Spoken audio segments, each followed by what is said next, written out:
Hello मेरे प्यारे दोस्तों, आज मैं आप सभी को बहुत ही रोमांचक कहानी के बारे में बताने वाला हूँ। पंच लाइट, ठीक है ना।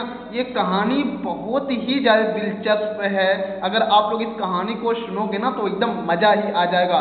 साथ में ये कहानी बहुत ही ज़्यादा मोस्ट इम्पॉर्टेंट है आपके बोर्ड एग्जाम के लिए, ठीक है ना भाई। तो इस कहानी को मैंने बहुत ही आसान और सरल तरीके से बताया है, लिखा है, ठीक है ना। अगर आप लोग इसको ध्यान से सुनोगे तो आप लोगों को ऐसे ही याद हो जाएगा।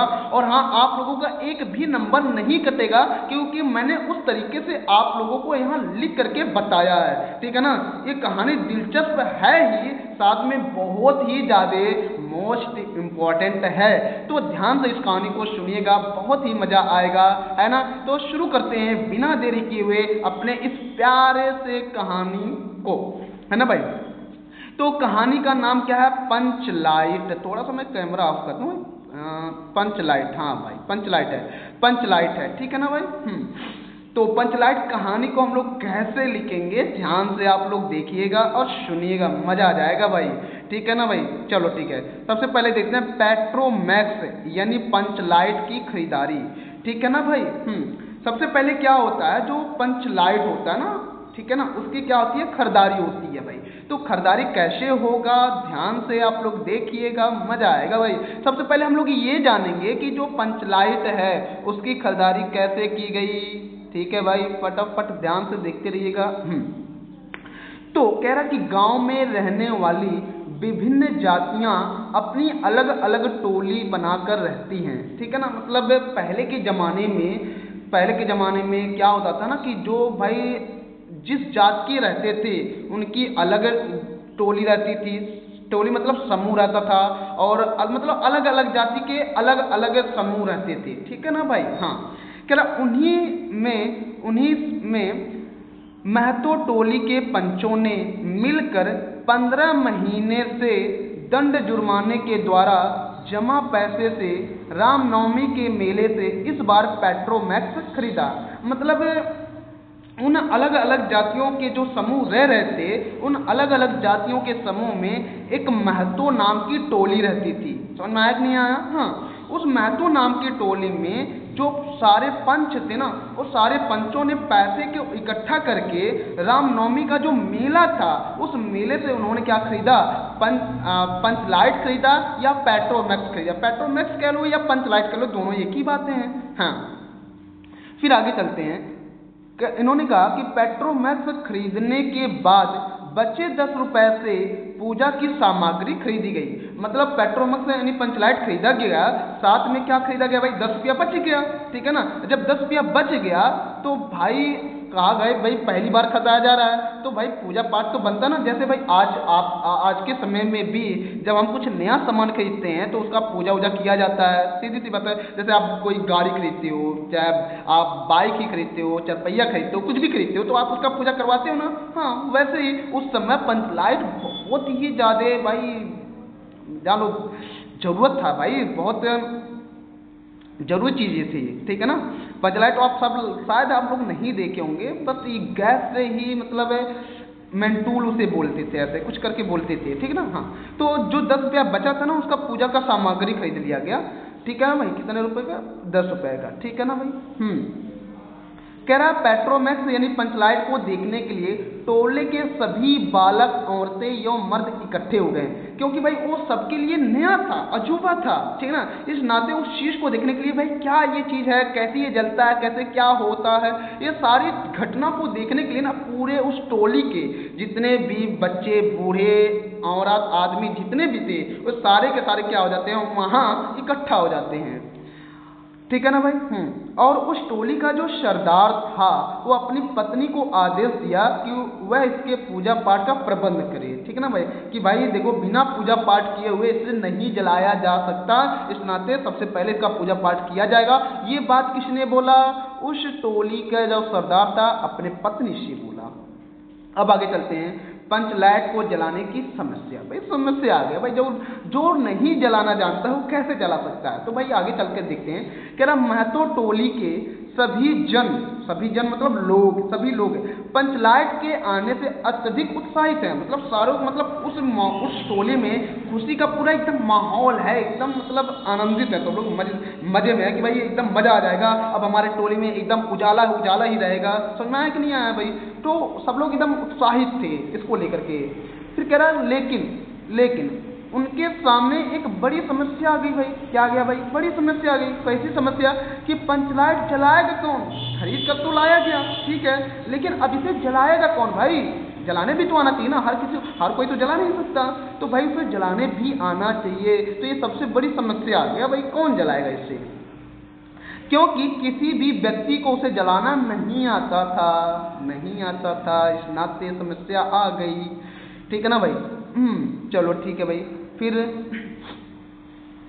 महतो टोली के किसी भी घर में अभी तक ढिबरी तक नहीं जलाई गई थी। ढिबरी मतलब आप जानते ही होंगे, मिट्टी का बनता था कि जिसमें वो क्या बोलते हैं, मिट्टी का तेल डाल करके जलाया जाता था, तो वो तक नहीं जला था। क्यों? उसको देखने के लिए कि कैसे जलेगा भाई, कैसा इसका उजाला होगा। क्योंकि सभी पंचलाइट की रोशनी को ही सभी ओर फैला हुआ देखना चाह रहे थे भाई, कोई ना जलाए ताकि इसका देखते हैं रोशनी कहाँ तक जाएगा, कितना तेज रहेगा, कैसा रहेगा। ये सारे मतलब उनके अंदरों में चल रहा था बहुत ज्यादा, है ना भाई? लेकिन पंचलाइट के न जलने से पंचों के चेहरे उतर गए, ठीक है ना भाई? पंचलाइट नहीं जला तो भाई सारे लोग क्या हो गए? उदास हो गए, ठीक है ना? क्या हो गए? उदास हो गए भाई, ठीक है ना? उसी में एक राजपूत मतलब कुछ दूरी पे रहा होगा, तो कुछ दूरी पर राजपूत टोली भी था भाई, ठीक ना? उस टोली के लोगों ने उनका मजाक बनाने लग गए, ठीक ना भाई? कि ओ भाई क्या बात है, ये ला दिए, जलाना जब आता ही नहीं था तो लाए क्यों? इस टाइप की बहुत सारी चीज़ें क्या ना उन लोगों ने एकदम मजाक बना शुरू करते हैं। जैसे आप भी जानते हो कि भाई जब कुछ आपसे नहीं हो पाता ना तो लोग मजाक बनाना शुरू कर देते हैं। सेम ऐसे घटना उनके साथ भी होता। आगे चलते हैं। फिर आगे जिसे सबने धैर्य पूर्वक सहन किया, इसके बावजूद पंचों ने तय किया कि दूसरी टोली की व्यक्ति की मदद से पंचलाइट नहीं जलाया जाएगा, चाहे वह बिना जले ही क्यों ना पड़ा रहे, ठीक ना भाई? देखो भाई मतलब उन लोगों का मजाक तो उड़ाया जा रहा था, राजपूत टोली जो थी उनका मजाक उड़ा रहा था, बहुत बढ़िया उड़ा रहा था।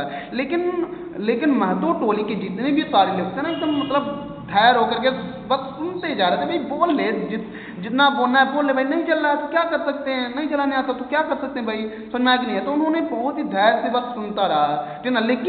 लेकिन उन महतो टोली के पंचों ने निर्णय लिया कि भाई चाहे कुछ भी हो जाए, ठीक है ना, हम लोग किसी दूसरे टोली के व्यक्ति से अपना पंचलाइट नहीं जलवाएंगे, चाहे कुछ भी हो जाए, चाहे जले या ना जले भाई, नहीं जलवाना है तो मतलब नहीं जलवाना है। फिर आगे चलते हैं। टोली द्वारा दी गई सजा भुगत रहे गोधन की खोज। जो भाई ये सबसे इंपॉर्टेंट कैरेक्टर का नाम आ गया गोधन। किसका नाम आ गया भाई? गोधन का नाम आ गया। अब गोधन कौन है ये देखो पहले आप है ना भाई? कह रहा है गुलरी काकी की बेटी जो मुनरी थी ना, बहुत इंटरेस्टिंग कैरेक्टर बनता है। हाँ, जैसे आज के समय में प्रेम चल रहा ना भाई, उससे उस समय में भी प्रेम ही चल रहा था, तो भाई वहाँ पर भी प्रेम किया गया था, ठीक ना? तो हाँ, तो वही बता रहा है कि भाई ये गोधन कौन है, इसको खोजना है, तो सबसे पहले गोधन के बारे में जानो फिर खोजा जाएगा। तो कह रहा कि उस महतो टोली में एक गुलरी काकी रहती थी, ठीक ना? उन गुलरी काकी की जो एक बेटी थी और उसका नाम था मुनरी, ठीक ना? ये मुनरी जो है गोधन से प्रेम कर रही थी, ठीक ना? जब इन दोनों का प्रेम प्रसंग वो महतो टोली के लोगों को पता चलता है ना, तो क्या करता है भाई, लोग उसे निकाल देते हैं, भाई भाग जा तू यहाँ से, तुम मेरे टोली का नाम खराब कर रहे हो, है ना?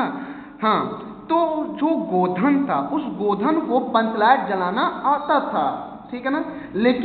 लेकिन पंचों ने, उस टोली के पंचों ने उसका हुक्का पानी तो बंद कर दिया था। हुक्का पानी बंद मतलब तुम इस गांव से कुछ खा पी नहीं सकते हो, ना ही आ सकते हो, मतलब गांव निकाला दे दिया था भाई कि भाग जाए यहाँ से, तुम मेरे टोली का नाम बदनाम कर रहे हो, है ना भाई? फिर आगे कह रहा मुनरी जो है वह अपनी सहेली कनेली की ओर से सूचना भिजवाती है सरदार के पास। जो मुनरी होती है वो अपनी मतलब मुनरी की एक सहेली होती थी जिसका नाम कनेली था, वह कनेली से कहती है कि जाकर सरदार से कह दो कि जो गोधन है ना उसको पंचलाइट जलाने आता है और नायक नहीं आया। तो ये बात जब सरदार तक पहुंचा कि जो गोधन है जिसका हुक्का पानी बंद किया गया है, ठीक है ना, उसको पंचलाइट जलाने आता है, ठीक है ना। तो सभी पंचों ने सोच विचार कर अंत में निर्णय लिया कि गोधन को बुलाकर उसी से पंचलाइट जलवाया जाए, ठीक है ना। तो भाई जब ये बात सब लोगों को पता चल गया कि गोधन को पंचलाइट जलाने आता है, तो सारे पंचों जो पंचों का जो समूह था ना, वो लोग मिल करके निर्णय लिए कि भाई उसी को बुला करके उसी से जलवाया जाएगा, ठीक है ना भाई। अन्य लोगों से जलवाने से बेहतर है कि अपने टोली के आदमी से जलवाया जाए, भले उसका हुक्का पानी बंद चल रहा है भाई।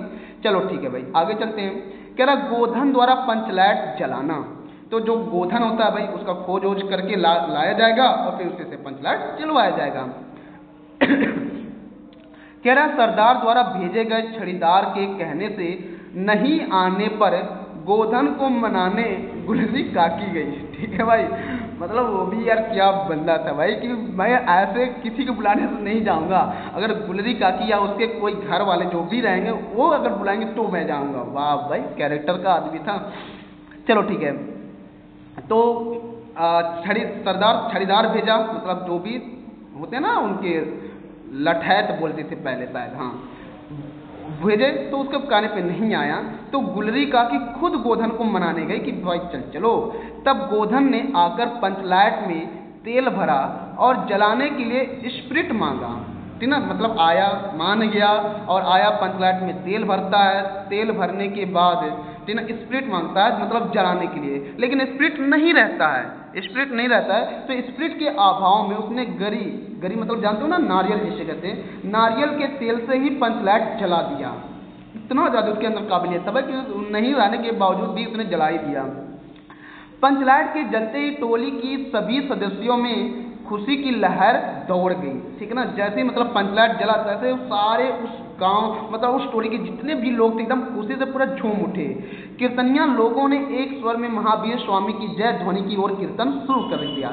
मतलब यार बहुत सारे चीज़ को व्यवस्था किया गया था कि भाई जब आएगा तो हम लोग ये सारे चीज़ करेंगे। तो जैसे ही जला वैसे ही एकदम पूरा सारे लोग एकदम पूरा जोरदार नारा लगा दिए, ठीक है ना भाई।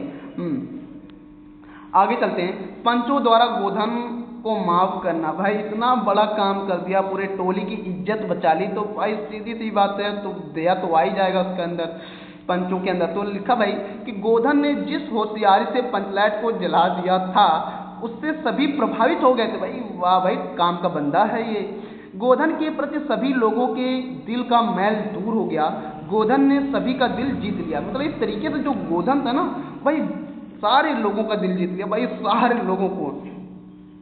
हाँ, फिर मुनरी ने बड़ी हसरत भरी निगाहों से गोधन की ओर देखा। सरदार ने गोधन को बड़े प्यार से अपने पास बुलाकर कहा कि तुम जाति की इज्जत रख ली। मतलब भाई क्या बात है, तुमने टोली की इज्जत रख ली, मान मर्यादा रख लिया, तुम्हारा सात खून माफ कर दिया जाता है, जाओ, ठीक है ना। जो तुम्हारी गलती थी सारी गलतियों को माफ कर दिया गया भाई, ठीक ना। हाँ, अब ये जो चीज़ें हैं फिर कहा गया भाई खूब गाओ सलीम का गाना भाई। हाँ, सलीम का गाना थोड़ा सा यहाँ पर मिसप्रिंट है। हाँ भाई, हाँ गाना। अंत में गुलरी काकी ने गोधन को रात में खाने पर निमंत्रित किया। मतलब हाँ भाई, गुलरी काकी भी मान गई, ठीक है ना। गोधन ने एक बार फिर से मुनरी की ओर देखा और नजरें मिलते ही लज्जा से मुनरी की पलकें झुक गई। देखो भाई, इसको बोलते हैं प्यार, है ना भाई। तो इस रोमांचक कहानी को लिखे हैं फणीश्वर नाथ रेणु, ठीक है ना। तो ये कहानी है बहुत ही इंटरेस्टिंग कैरेक्टर वाला कहानी था। तो ये कहानी कैसे लगी आप लोग ज़रूर बताइएगा कमेंट में, और सुनकर कैसा लगा ये बताइएगा ज़रूर। और हाँ, इस तरीके से अगर आप लोग लिखते हो तो आप लोगों का एक भी नंबर नहीं कटेगा। आज के लिए इतना ही, धन्यवाद।